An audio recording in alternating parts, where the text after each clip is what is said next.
પાદરા નગર નાગરિક સહકારી બેંક ચૂંટણી 14 બેઠકો માટે 20 ઉમેદવારો મેદાનમાં 12 એપ્રિલે મતદાન આગામી 12 એપ્રિલના રોજ 13,000થી વધુ સભાસદો ધરાવતી પાદરા નગર નાગરિક સહકારી બેંકની 2026-2031 માટેની વ્યવસ્થાપક મંડળની ચૂંટણી યોજાનાર છે।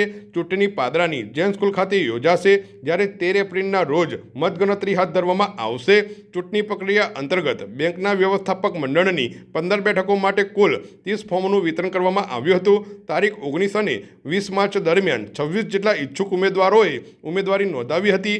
ત્યારબાદ 23 માર્ચે ફોર્મ ચકાસણી દરમિયાન 2 ઉમેદવારોના ફોર્મ રદ કરવામાં આવ્યા હતા।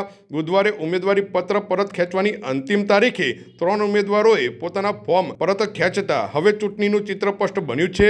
SC/ST બેઠક બિનહરીફ જાહેર થતાં હવે સ્ત્રી અનામતની 2 બેઠકો માટે 3 ઉમેદવાર અને સામાન્ય 12 બેઠકો માટે 17 ઉમેદવારો મેદાનમાં રહ્યા છે। આ રીતે હવે કુલ 14 બેઠકો માટે 20 ઉમેદવારો વચ્ચે સીધો ચૂંટણી જંગ જામશે। 12 એપ્રિલના રોજ મતદાન યોજાશે અને 13 એપ્રિલે મતગણતરી બાદ પરિણામ જાહેર કરવામાં આવશે। ચૂંટણીને લઈ બેંકના સભાસદો તેમજ સ્થાનિક રાજકીય અને સહકારી વર્તુળોમાં ભારે ઉત્સુકતા જોવા મળી રહી છે। ચૂંટણી પ્રક્રિયાની અંદર 26 ફોર્મમાંથી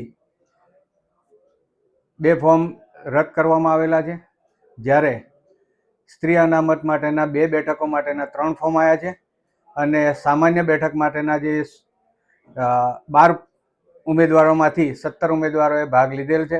સદર ચૂંટણી 12/4/2026ના રોજ યોજાશે। તેનું મતગણતરીનું રિઝલ્ટ 13/4/2026ના રોજ જાહેર કરવામાં આવશે।